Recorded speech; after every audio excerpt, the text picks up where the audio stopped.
ഗ്രാമാന്തരങ്ങളിൽ കാൽപന്തുകളിയുടെ ആവേശമലതല്ലുന്ന മലപ്പുറത്തിന്റെ മണ്ണിൽ കായിക പ്രേമികൾക്ക് ആവേശവും ആഘോഷവുമായാണ് പരപ്പനങ്ങാടി പാലത്തിങ്കൽ DD ഗ്രൂപ്പ് സംഘടിപ്പിച്ച 15ാമത് ഫൈവ്സ് 2020 ഫ്ലഡ് ലൈറ്റ് ഫുട്ബോൾ മാമാങ്കത്തിന്റെ കലാശ പോരാട്ടം നടന്നത്.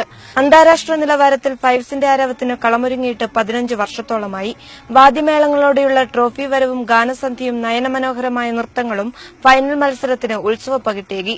കാൽപന്തുകളിയുടെ കലാശ പോരാട്ടത്തിന് കാണികളുടെ നിറഞ്ഞ പങ്കാളിത്തവും ശ്രദ്ധേയമായി.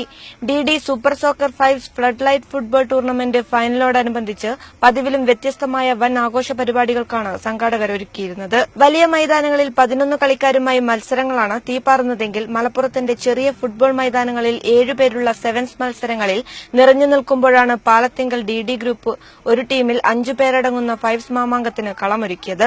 പാലത്തിങ്കൽ PMES ഗ്രൌണ്ടിൽ നടന്ന ഫൈവ്സ് മാമാങ്കത്തിന്റെ ഫൈനൽ മത്സരത്തിൽ 2-നെതിരെ 3 ഗോളുകൾക്ക് FC KC പുറായയെ പരാജയപ്പെടുത്തി PYC സലാമത്ത് നഗർ ജേതാക്കളായി.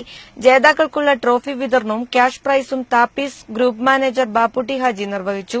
News bureau, Parappanangadi.